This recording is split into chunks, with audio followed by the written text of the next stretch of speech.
Hello there, my sleepy fellows. Tonight, we are about to drift gently into the world of magic, mystery, and wonder. But not just any tale. This is a story unlike any other, whispered through the candlelit corridors of Hogwarts.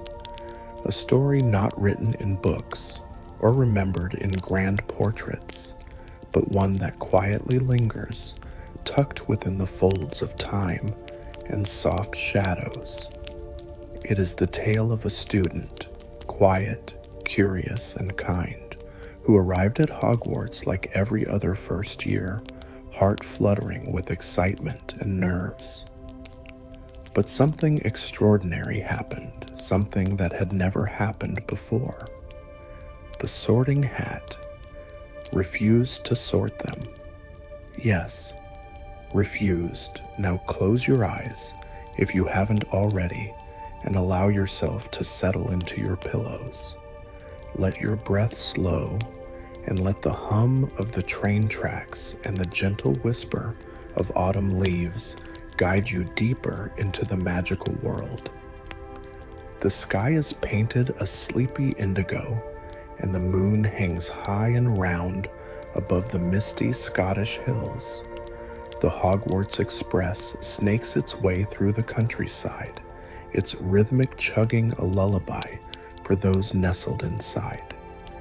Inside the compartment, golden lanterns swing gently overhead, casting pools of warm, buttery light onto the red velvet seats. Students chatter quietly, their voices soft and full of wonder. Owls hoot from their cages, and sweets are shared with sleepy laughter. The scent of chocolate frogs and peppermint toads mingles with the crisp scent of rain-damp wool cloaks and polished broom handles. Outside, the trees blur past, their branches waving slowly like sleepy hands bidding goodnight. And soon, in the distance, through the haze and drizzle, the majestic towers of Hogwarts come into view, their candlelit windows glowing softly like stars nestled in stone. It is into this gentle magic that our story begins. You're not just listening, my dear friend. No, tonight you are a part of it. You're aboard that train, feeling the quiet thrill of what lies ahead, the soft thrum of magic that surrounds everything, and the comfort of being wrapped in something ancient and kind. As we drift further into the story, you'll meet a student unlike any other, a mystery wrapped in the gentlest of riddles, and a Hogwarts you've never quite seen before, quieter, deeper, and filled with whispers that only the sleepless stars know. But before we go any further, if you enjoy this tale, you're always welcome to like, subscribe, and return again for more magical dreams. And if your eyes are already fluttering closed, that's perfectly fine too. This story will hold you gently, wherever you are in your journey towards sleep. Now then, are you ready? Let's begin our quiet adventure. With the sound of the train slowing, lanterns flickering softly, and the Hogwarts castle doors creaking open in the distance, we follow the student who wasn't chosen. And yet, in the stillness between choices, they would come to find a magic far older than the houses themselves.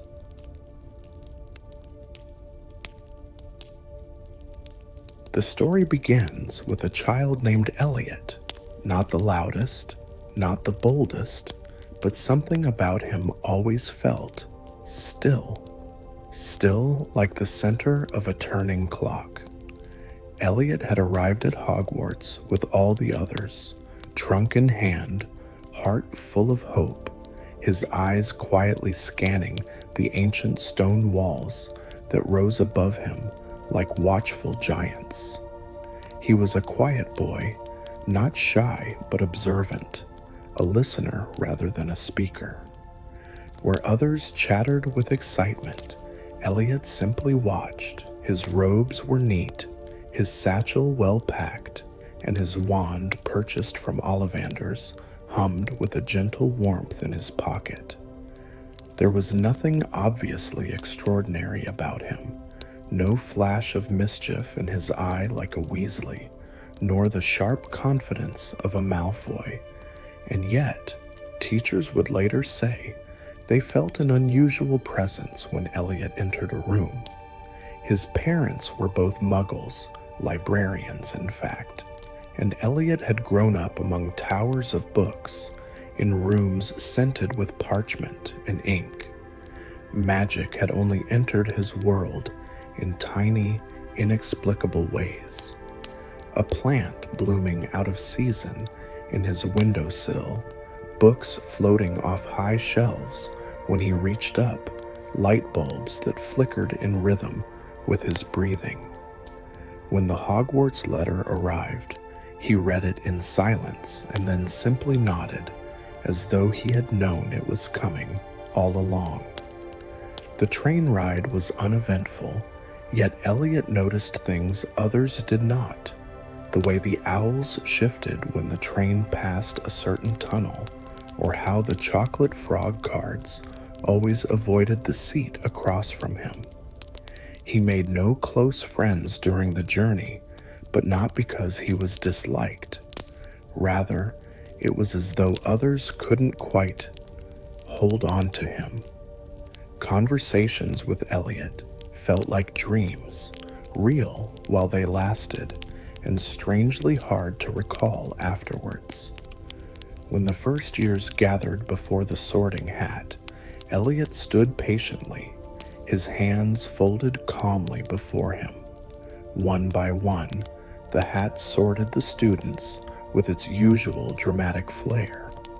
Cheers erupted for Gryffindors, thoughtful silence for Ravenclaws, knowing nods for Hufflepuffs, and satisfied smirks for Slytherins. Then came Elliot's turn. He walked slowly to the stool, sat with perfect posture, and the sorting hat was lowered over his head. And for the first time in Hogwarts history, nothing happened. No song, no whisper, no hum of decision, just silence. The sorting hat was confused, flustered even. It muttered strange things no one had heard it say before.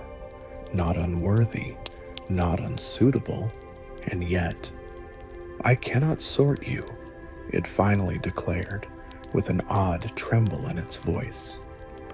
Gasps rippled through the great hall. Professor McGonagall stared, wand clutched tightly. Dumbledore's eyes sparkled, not with surprise, but with a quiet curiosity. And Elliot, he simply climbed down, returned to the line, and waited. He did not seem frightened, only thoughtful, and thus began the mystery of the Unchosen student. It had been 2 days since the sorting ceremony, and Elliot still wore no house colors. His robes were plain black, his tie undecided. In the eyes of the school, he was neither Gryffindor nor Slytherin, Ravenclaw nor Hufflepuff. He simply was. In the beginning, no one knew what to do with him. The professors whispered behind closed doors, their usually firm routines unsettled. Should he attend classes with all 4 houses? Was he allowed in the common rooms? Should he even be at Hogwarts at all? And yet, Elliot took each hour as it came, drifting like smoke between house corridors and stone archways, quietly auditing classes without being officially assigned. Professors hesitated at first, but Elliot's attentiveness and uncanny intuition made it impossible to turn him away. He understood lessons without having to take notes.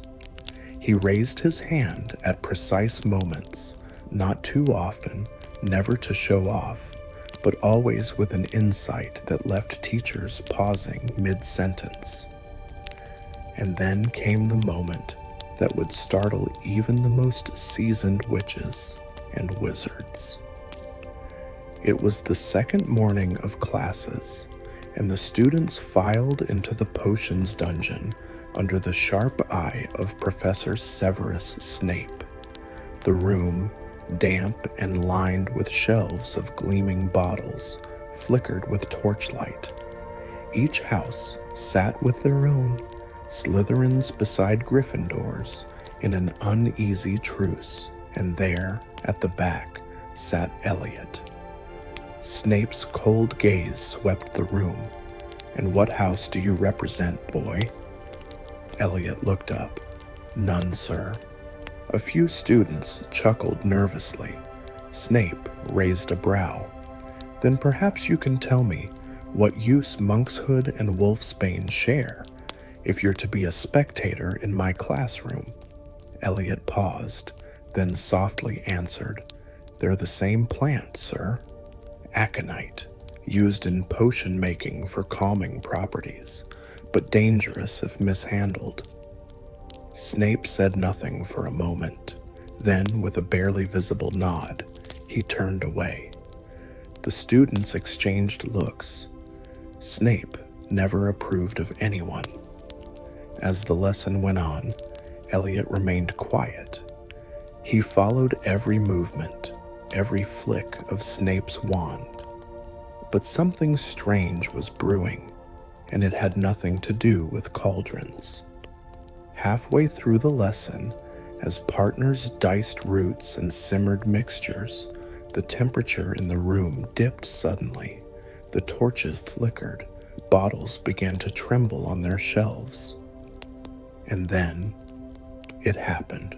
A scream tore through the dungeon as a Slytherin student's cauldron exploded in green flame, sending glass and vapor into the air.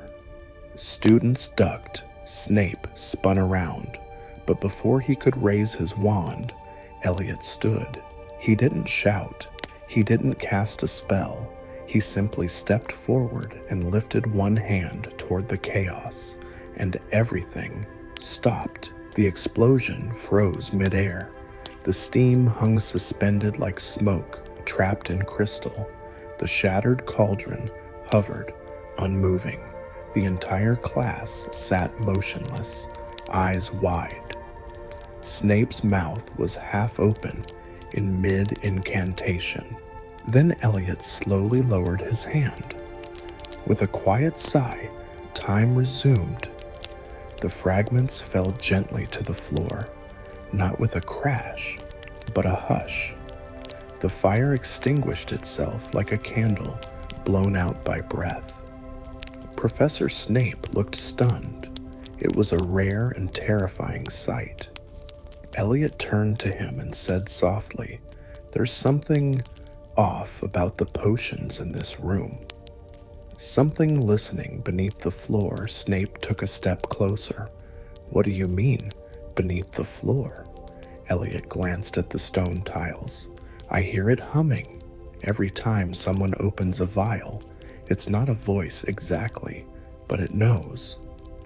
The rest of the class remained in silence. No one laughed. No one even whispered. Snape dismissed the room early that day, but asked Elliot to stay behind. Once the last student had left, he approached Elliot with a careful pace, like one might approach a sleeping beast. "What are you?" he asked. "I don't know," Elliot replied, meeting his gaze with calm. "But I don't think I'm supposed to choose a house. I think I'm meant to find something." Snape narrowed his eyes. "What makes you say that?" Elliot turned to the dungeon wall. A small, nearly invisible crack ran along the edge where brick met floor. He stepped closer, placed his hand against it. "There's a tunnel down there," he said. older than the dungeons. It's leaking something, not just magic, something ancient. Snape's voice was tight. No such passage exists. It does, Elliot said. It's just been forgotten. Or sealed, but the potions, they're waking it up. Snape didn't answer. Instead, he walked past Elliot, kneeling beside the wall. With a silent flick, he cast a revealing charm, and for the first time in perhaps centuries, an outline appeared. A doorway, hidden in the bricks, sealed behind layers of enchantment. Runes flickered faintly for a second, then vanished again. Snape looked back at the boy. You'll speak of this to no one.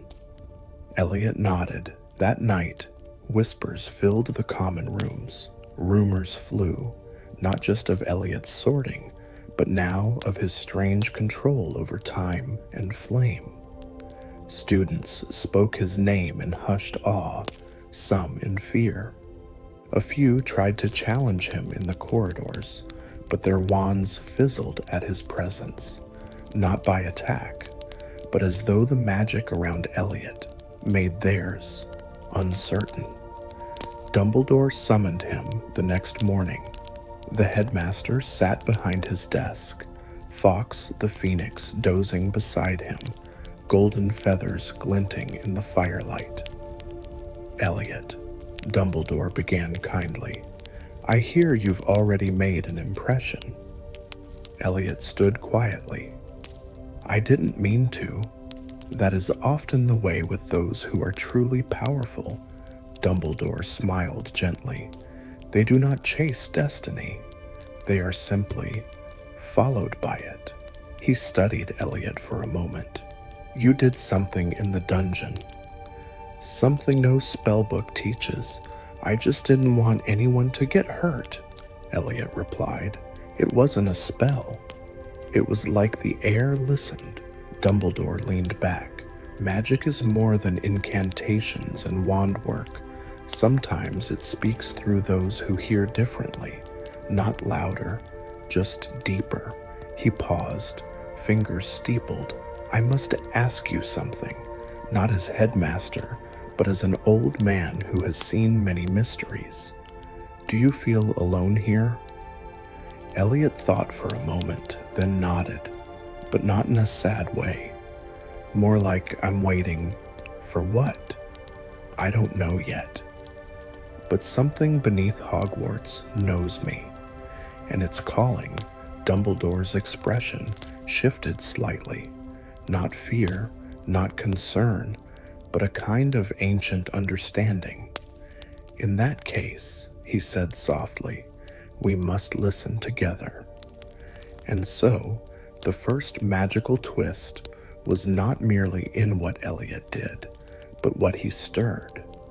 A boy unsorted by the hat, a dungeon hiding a sealed passage, an ancient hum beneath the floor that only one child could hear. The question now was not just who Elliot was, but what lay waiting in the depths of Hogwarts for someone who had never been chosen, because he was meant to discover. There was something strange about the air the next morning. The sky above the enchanted ceiling in the great hall flickered oddly, as if caught between dawn and dusk, golden rays slipping in and out of gray clouds that didn't quite belong. Breakfast was served as usual, yet every student, even those halfway through a spoonful of porridge, couldn't help but glance up, puzzled. Evelyn sat at a temporary table set between the 4 house tables for her comfort, as Headmistress McGonagall had arranged. Yet this morning, her gaze was not on her plate, nor the ceiling, but on her wand, which now sat beside her, wrapped carefully in soft velvet. Ever since yesterday's sorting hat moment, when it had gone silent on her head, everything felt just a bit off. The wand had a peculiar hum to it, not a buzz of anger or warning, but something more like a soft sigh, as though it too were confused or waiting. It was a wand that Ollivander himself could barely explain. Ash wood, he had murmured during her visit, but the core is peculiar. Unicorn hair, yes, but there's a thread of something else, something very old. She hadn't dared use it yet. This morning, though, a whisper called to her, not from outside, but within, a subtle invitation, not a voice, really, but a sensation, like stepping toward a door she hadn't noticed before. "Try it," came a calm voice beside her. It was Luna Lovegood, now an occasional visiting professor, teaching magical creatures, sipping something that looked suspiciously like lavender and nettle tea. Sometimes wands want to be understood before they're used. Evelyn looked at Luna, startled, but not surprised. Luna always had a way of knowing things before they were said. "But I haven't been sorted," Evelyn replied quietly. "That doesn't mean you don't belong here," Luna said, brushing a strand of her silvery hair behind her ear. "Some students follow the path, others make it." Evelyn, heart gently fluttering, lifted her wand. With a cautious breath, she whispered, "Lumos." A soft light sparked from the tip, but it wasn't the typical white glow. It shimmered golden, almost like sunlight in a bottle. It pulsed gently, then retreated. Gasps followed from nearby students. Neville Longbottom, now professor of herbology, paused mid-bite at the staff table, his eyes widening. Professor Vector spilled her coffee.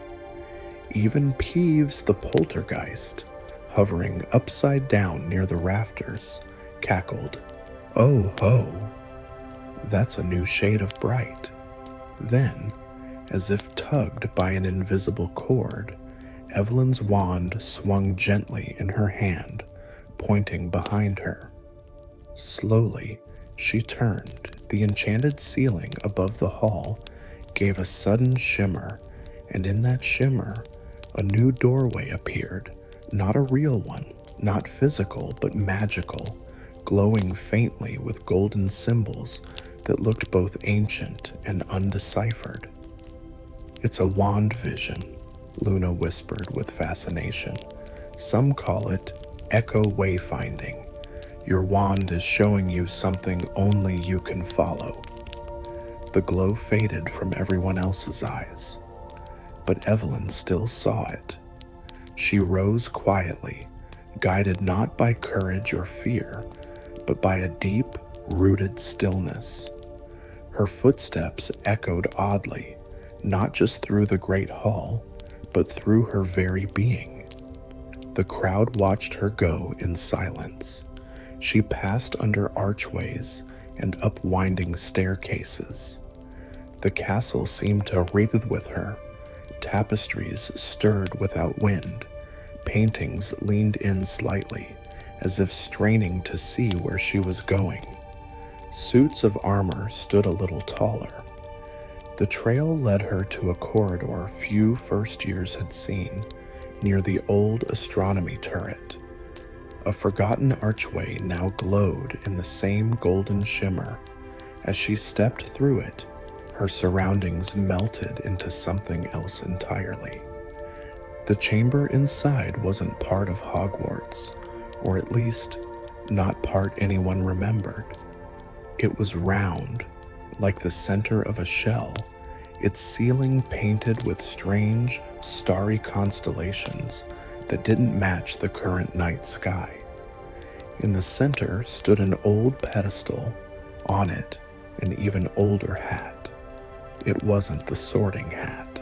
It was worn differently, thinner, dark green, with delicate embroideries around the rim.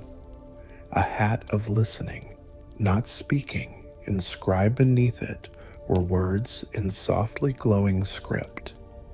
For the child who is not yet named, who walks with every house but wears none. She didn't touch it.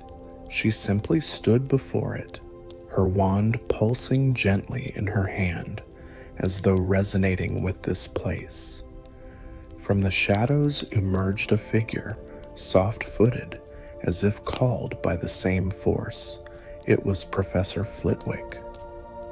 I'd wondered if this room would show itself again, he said softly, voice hushed with respect. The room of reflection. Not even the founders fully understood it. It appears only for a rare few, students who stir magic in ways the houses cannot contain. Evelyn turned toward him, her voice quiet. Why me? Flitwick smiled kindly, stepping closer. Not all magic is about valor, wit, loyalty, or ambition. Some magic is older than choice. It seeks understanding, not triumph. And you, Evelyn, seem to carry that kind of magic. Her wand glowed warmly in agreement. The sorting hat did not fail you, he added. It recognized something it could not place, and that is a kind of magic even rarer than most professors here have ever known. The room pulsed again. This time, Evelyn noticed shelves emerging around the chamber walls, filled with books bound in pale blue and silver, with no titles, only symbols. She felt her heart calm even more. A place for the undefined, a space for becoming. She wasn't unsorted, she was pre-sorted, waiting to grow into something even Hogwarts itself hadn't named yet. She looked up at the mural above. The stars shifted slightly. A new constellation blinked into being, faint and soft. She didn't know its name, but her wand glowed in perfect harmony, and somewhere deep within the castle, the sorting hat rustled once more, not with confusion, but with quiet understanding. The days passed like drifting clouds over the castle turrets, slow and full of quiet wonder. Alina had found a small rhythm within the walls of Hogwarts, though the absence of a house still cast a peculiar shadow over her. She attended classes alongside the other first years, floating gently between groups, welcomed yet unclaimed. In the evenings, she was permitted to sit in the library until late, and Madame Pince, initially wary, had grown fond of the quiet girl who never dog-eared a single page. It was in this soft in-between that the mystery of her unsorting deepened.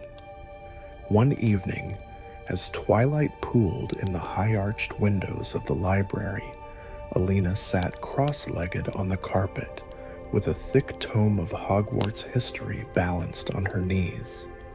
The castle's torches flickered to life, casting golden shadows over rows of books.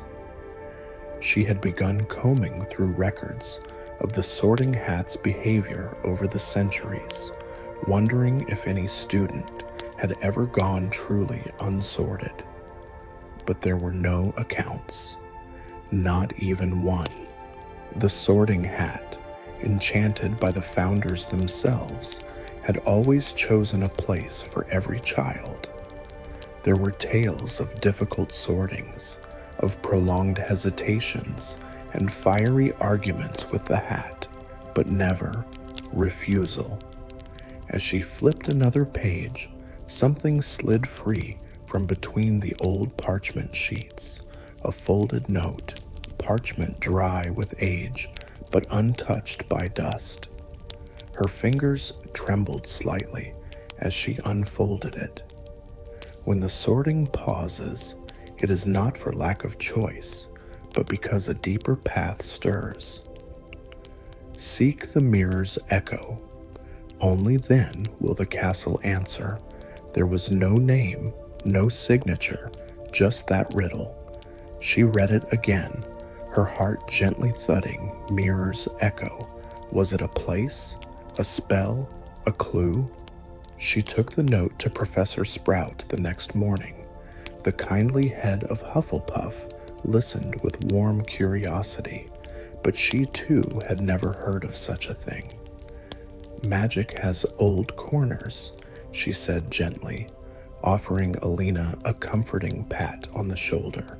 Sometimes we stumble into them for reasons even the Sorting Hat cannot see.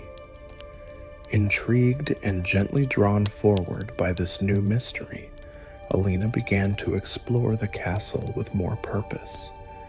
She wandered corridors less traveled, following intuition more than logic, always listening for echoes.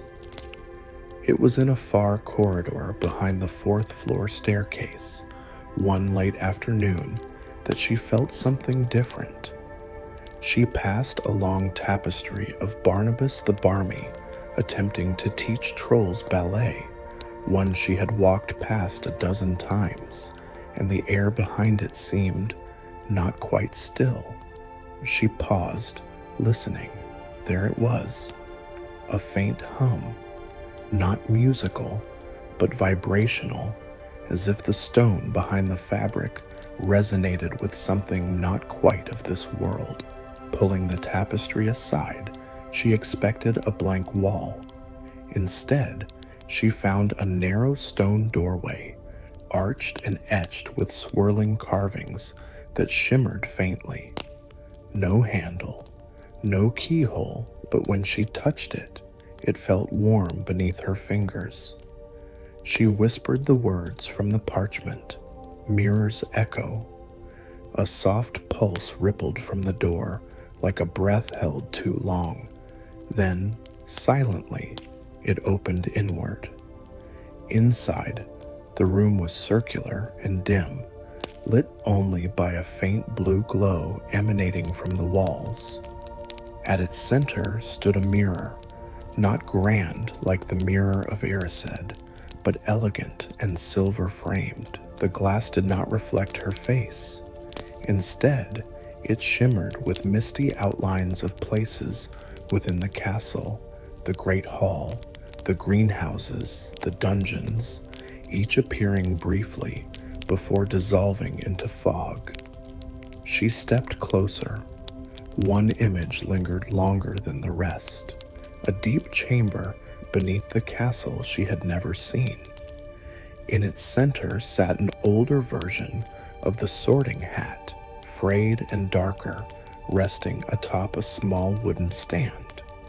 Around it swirled not students, but threads of light, red, blue, yellow, and green, all coiling toward the hat before veering off. The mirror pulsed again, and suddenly Alina heard a voice, not aloud, but inside her chest. "You are not lost. You are unspoken," she gasped softly. The chamber vanished. Her own reflection returned, this time glowing faintly, a golden hue around her edges. She left the room slowly, the door sealing quietly behind her. The next day, she spoke to Professor Flitwick, asking careful questions about ancient magical sites within the castle.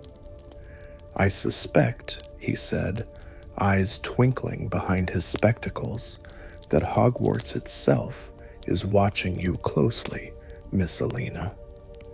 That evening, she visited the tapestry again. This time, it did not open. The door had sealed, its message delivered, yet she felt no frustration, only a serene curiosity, a feeling that the castle was guiding her gently, step by step. Days later, another strange moment occurred. During potions class, as she reached for a bundle of crushed lavender to finish her sleeping draft, the contents of the jar shimmered and rearranged themselves before her eyes, shifting into a soft spiral that mirrored the carvings she had seen around the hidden doorway. She glanced up, but no one else noticed. The next few days at Hogwarts took on a strangely dreamlike quality for Elio. He wandered the halls like a wisp between worlds, not a ghost, not a full student, but perhaps something else entirely. His steps echoed in corridors that other students ustled through with purpose. He alone floated gently between schedules, untethered to any house, free from their rivalry or structure. It should have been lonely, but instead, it felt like breathing in a quiet forest after rain. Professor McGonagall, ever composed yet watchful, arranged for Elio to attend a mix of classes from all 4 houses. One day in Gryffindor's Transfiguration session, the next with Ravenclaw's Arithmancy, followed by Herbology alongside Hufflepuff's, then Potions in the Dungeons with the Slytherins. The Sorting Hat's refusal had caused ripples even the professors didn't fully understand. But Elio sensed they were quietly observing not just what he would learn, but who he would become when given the choice. One misty morning, Elio found himself seated in the greenhouses, soil beneath his fingernails, sunlight filtering through fogged glass. Professor Sprout smiled warmly as he worked beside a pair of second-year Hufflepuffs. "You've got a calming energy, my dear," she said, gently pressing a puffapod seed into the soft earth. "Plants seem to trust you. Not many can coax them open so easily." Elio blushed slightly. "They just feel quiet." "I like quiet." Later that evening, Professor Flitwick beamed as Elio conjured a particularly graceful, silvery swan, using only the swish of his wand and a soft charm. "Very elegant indeed." "It's not always power that defines skill, but balance," he chirped. "You listen to the magic." "That's rare." But in potions, things were different.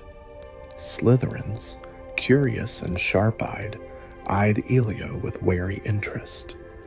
Professor Snape, curt and analytical, barely glanced his way except to offer the occasional sharp instruction. Yet it was in these quiet, cold lessons, among the curling steam and bottled silence, that Elio found something curious. When paired with a shy 4th-year Slytherin named Iona, Elio's hands trembled less. They didn't speak much, just exchanged glances and nods, but there was a steadiness between them, an understanding born not of noise, but of restraint. In silence, trust. As the week wore on, Elio found himself drawn to places other students seldom visited. The dusty corners of the library, where the sunlight pooled in golden puddles. The forgotten alcove behind the tapestry of the sleeping hippogriff, where the stone wall was cool and curved just enough for one to sit and think. He started keeping a little parchment scroll in his pocket, marking spots across Hogwarts where the castle felt different, quieter, whispering. One afternoon, Hermione Granger caught up with him by the library windowsill. "Elio," she said gently, "you're very good at not being seen." "I almost thought you were avoiding people." He gave a soft smile. "Not avoiding. Just listening." "To what?" she asked, genuinely curious. Elio turned his eyes back to the flickering candles along the shelves. "The castle. It remembers things. You can feel it if you're still long enough. Hermione, surprised into silence, finally said, "I think you and the Room of Requirement would get along quite well." The what? That night, guided only by her whispered directions and a peculiar instinct of his own, Elio paced past the 7th floor corridor, concentrating on what he truly needed: a space to choose, a space to be. And the wall bloomed open. It wasn't just any room. It was a circular chamber, softly lit by candles suspended midair like sleeping fireflies. The floor was layered with rugs of every color: red, blue, green, and gold, interwoven like a tapestry. Around the edges, shelves brimmed with old Sorting Hat scrolls, memory-bound mirrors, and a lone portrait of Godric Gryffindor, who eyed him with a raised brow, but said nothing. In the center sat a chair, not grand or regal, but simple and waiting. Elio stepped inside. "I don't want to belong," he whispered. "I want to choose. I want to understand." The room seemed to exhale around him. It offered him books, not dusty tomes of house history, but writings about choices, witches and wizards who'd walked their own path, blending traits, challenging fates. There was even a worn diary, long forgotten, titled The Fifth Path. Elio opened it gently. Its pages were filled with tales of former students who didn't fit, who had once felt the Sorting Hat hesitate, names erased from records, voices drowned beneath the traditions of Hogwarts. But they had been real, like him. For days after, he returned to that room, learning its secrets. Sometimes Neville would join him and sit quietly, his presence warm like sunlight. Other times, Luna Lovegood appeared with her odd questions and wandering wisdom. "You're not misplaced," she told him once, her eyes dreamy but clear. "You're just early. The school doesn't know what to do with you yet." "What if it never does?" he asked. She shrugged. "Then maybe it's time the school learned something new." It was in these quiet explorations, these soft moments with students across all houses, that Elio began to understand. The Sorting Hat hadn't failed, it had paused. Not out of uncertainty, but invitation. Elio wasn't waiting for a choice to be made for him. He was becoming someone who would make it himself. The night air hung soft and warm around the tall spires of Hogwarts, blanketing the stone towers in a gentle hush. Most students were long asleep, their dreams humming quietly through the dormitories. But in the Room of Requirement, now glowing with golden candlelight and peaceful stillness, Elio sat alone, his hands resting on a worn parchment journal that had just revealed its final page. The diary of the Fifth Path ended not with answers, but with a question. What if some magic is meant not to be sorted, but to bring balance to all? Elio read the line over and over. It echoed in the quiet chamber like a whisper between the walls, vibrating through the very stones beneath him. He didn't know exactly what it meant, but he felt it, like the faint sound of water deep below the earth, or the tingling of magic before a spell had even been spoken. And then he heard it again, that familiar rustle. He looked up, and there, on a tall stand of velvet and oak, sat the Sorting Hat.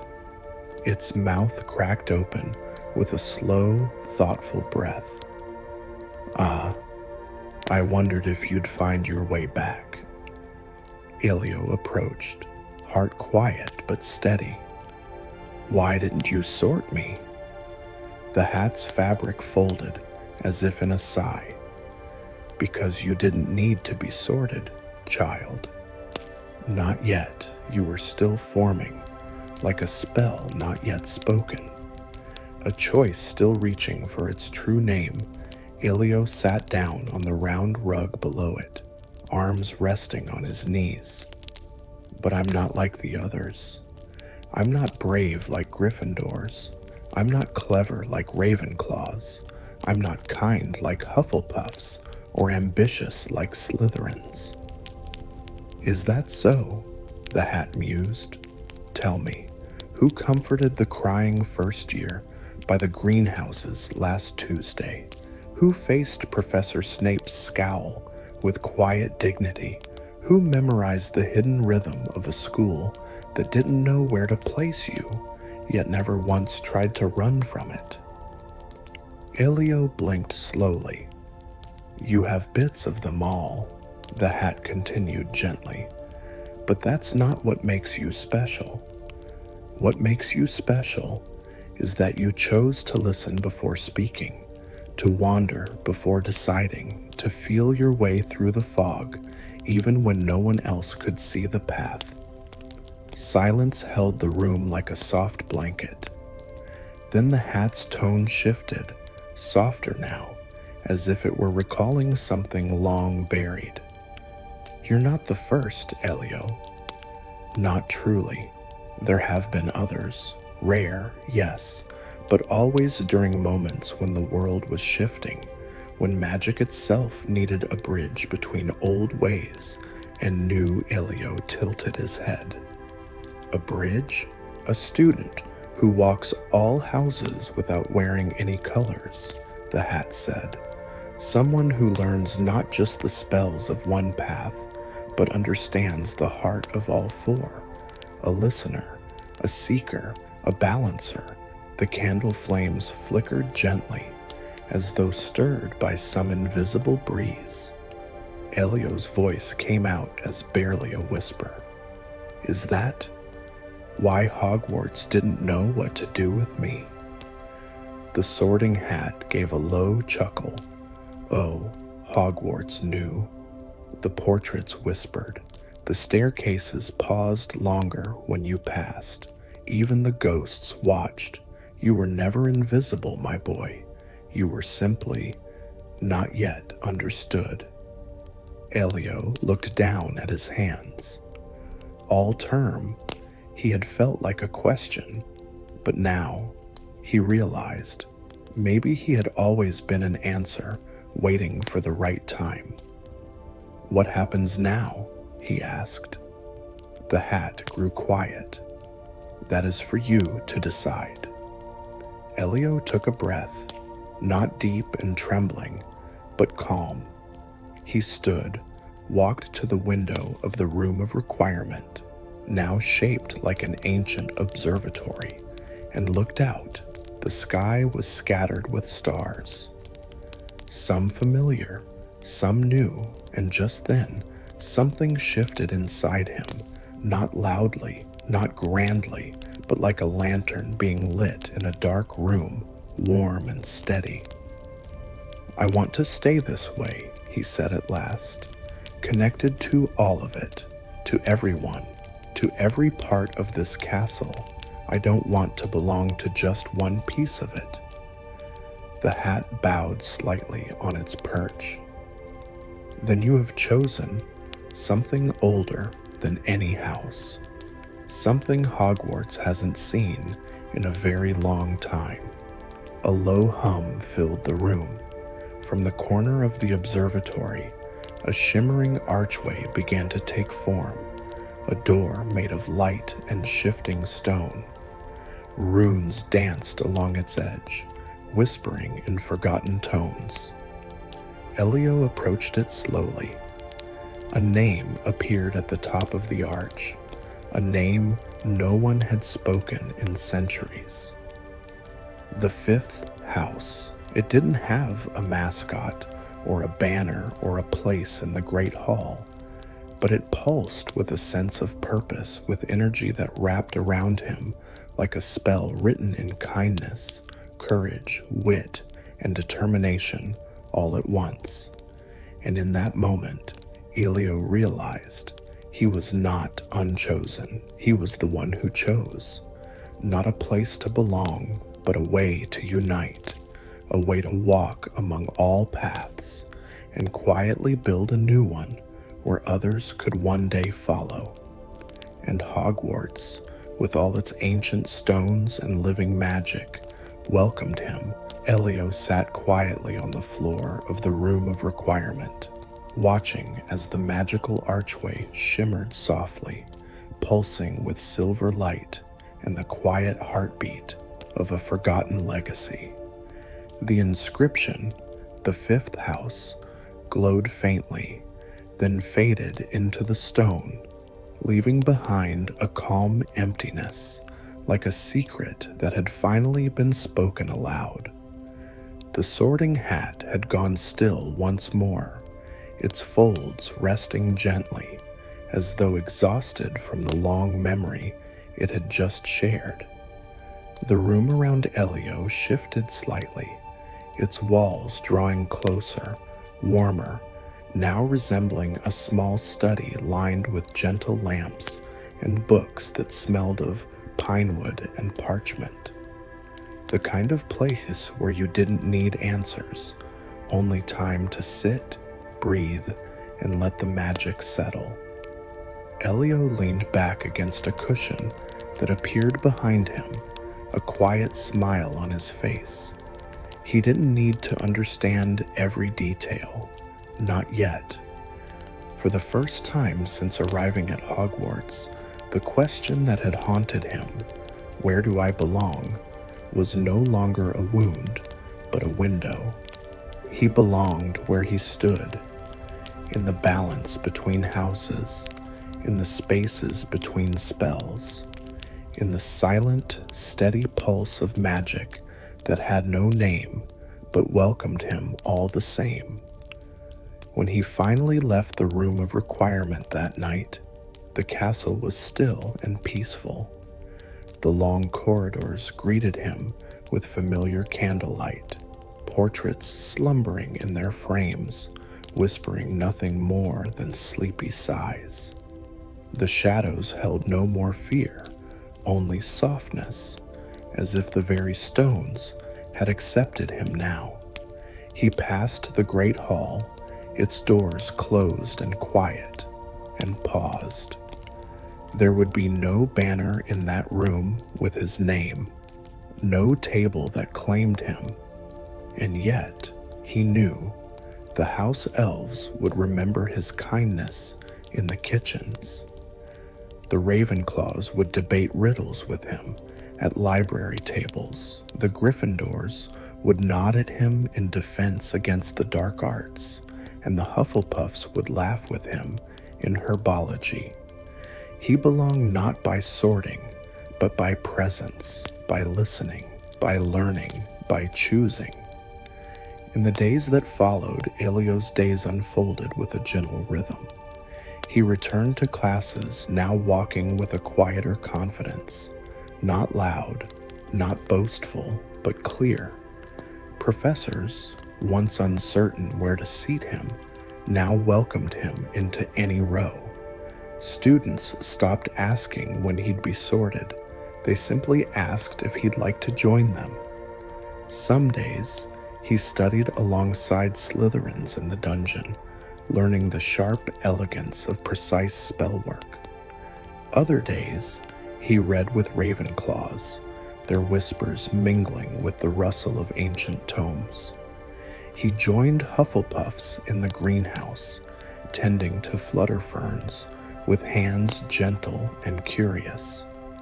And once, he even helped a Gryffindor first year practice their Patronus by the lake, standing steady behind them when their spell faltered. He wasn't chasing an identity anymore. He was weaving one. One afternoon, just before winter's first snow, Headmistress McGonagall called him to her office. The fire crackled softly as he entered, and she looked at him over her square spectacles with eyes that had seen many generations of magic and more than a few mysteries. "Elio," she said, her voice steady and warm, "you've done something rather rare." He blinked, unsure what she meant. "You've reminded us all," she continued, "that Hogwarts isn't just about where we're sorted, but how we grow, that some students may arrive with magic too wide for a single path." She reached into a drawer and handed him a small silver pin. It bore no house crest, only the quiet swirl of 5 interlocking stars. "This," she said, "was last worn over a century ago by another who walked your path." "I think it's ready to be worn again." Elio held the pin in his palm. No speech came to him, no grand reply, just a soft "thank you" carried on a breath. That night, as he walked back to his dormitory for all houses, he looked up at the stars above the courtyard. They blinked gently, like candle flames in a sea of dark velvet, and for the first time, Elio didn't feel like a mystery waiting to be solved. He felt like a story beginning to be written. And now, dear listener, as the lanterns dim and the last echoes of Elio's footsteps fade into the quiet halls of Hogwarts, the story draws to its soft and gentle close. Some stories are about heroes and villains, about triumphs and battles. But this one was about belonging, about the quiet strength it takes to be different, about finding peace not in the label we wear, but in the kindness we offer, the questions we ask, and the still, brave choice to walk our own path. Elio's journey reminds us that the world of magic is not made only of wands and spells, of flying brooms and glowing portraits. It is made of listening hearts, of quiet rooms where old hats speak truths, of castle stones that remember every footstep, even the ones that walk alone, especially the ones that walk alone. So if tonight you find yourself feeling a little out of place, like you don't quite fit into the boxes the world has offered, perhaps you too are a little like Elio. Maybe your magic doesn't belong to just one house. Maybe it flows like a quiet river, touching many shores. And that is something to cherish, something rare, something wonderful.